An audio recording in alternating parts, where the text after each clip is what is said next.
please join me in welcoming Dr. Michael Capps from Epic Games to the stage to show off the next generation of the Unreal Engine running on Xbox 360.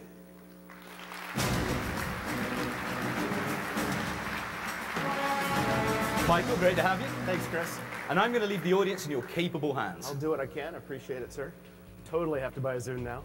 Okay, I'm Mike Capps. I'm the president of Epic Games. I hope there's a few Xbox fans in the audience today. Not one, all right. But you may remember a game we made for the Xbox called Gears of War that we did with Microsoft. We've had really good success. Thanks. I'm kind of proud of it. So we've had really good success with Gears and also Unreal Tournament. But as Chris mentioned, that's not all we do. We make the Unreal Engine, which has won the Game Developer Magazine's Frontline Award the last 3 years running. So it's been about a year and a half since we made Gears of War and launched it, holiday '06. A lot of people still consider Gears to be sort of the high watermark for technology and video game graphics. But we've been pretty busy since that 18 months ago when we launched the game. We've added a lot of awesome new features to the Unreal Engine, and we've really optimized it for the Xbox 360. So I want you all to do a little thought experiment and imagine what Gears of War might look like if we were to launch it today. And I'm going to bring Tim Sweeney out. He's our CEO, and he's going to give you a glimpse into that future, tell you about the Unreal Engine.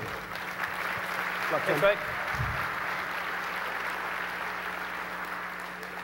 So now we're going to show you some of the things we've been working on since we shipped the original Gears of War game.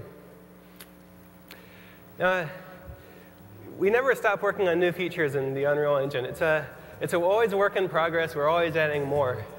So one of the major new things we've added is ambient occlusion technology. This technology enables us to add much more realistic dynamic shadows to scenes using a pixel shader technique.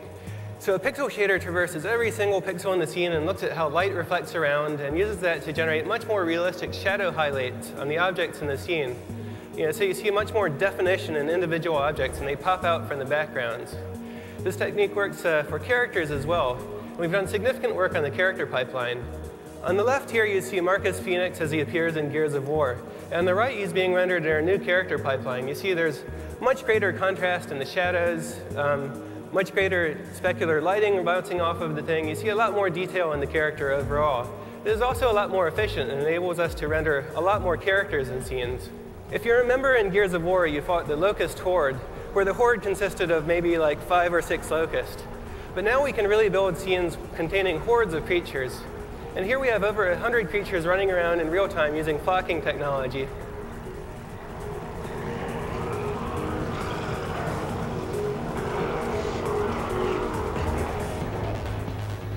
We've also improved the water technology on Unreal Engine 3.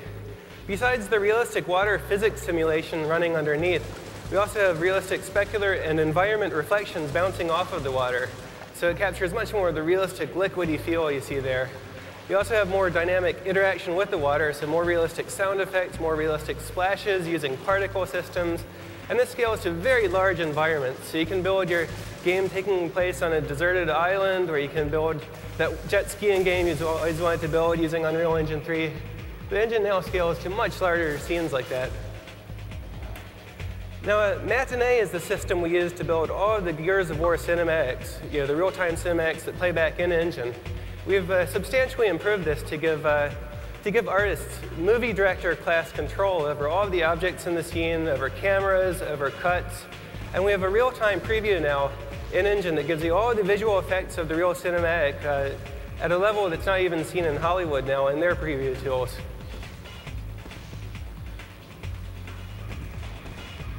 We've also incorporated Aegea's soft body physics simulation tool, which enables us to simulate objects that are realistically elastic and fluidy, like you see with this cube of meat we built here. You can see the player can interact with that, push little pieces of it around, and it's all very elastic and buoyant. This also scales well to fluids. So here you have fluids moving around with viscosity and surface tension, retaining their shape. This enables artists to build environments that are much more organic and real-worldish. You can also destroy them. The thing that we do after we spent a few years building a beautiful game world, the first thing gamers want to do is blow it up. And now they can do that. So we've implemented some real-time structural analysis tools in Unreal Engine 3 that can determine how objects break apart into pieces given stresses and strains. And here we have applied that so that we have a building built out of concrete with a steel structure underneath. And you can see the player can go around and blow holes in the concrete, destroy the structure of the level, while the steel remains underneath. This is just one of the tools that enables designers to create far more realistic and destructible environments in future games.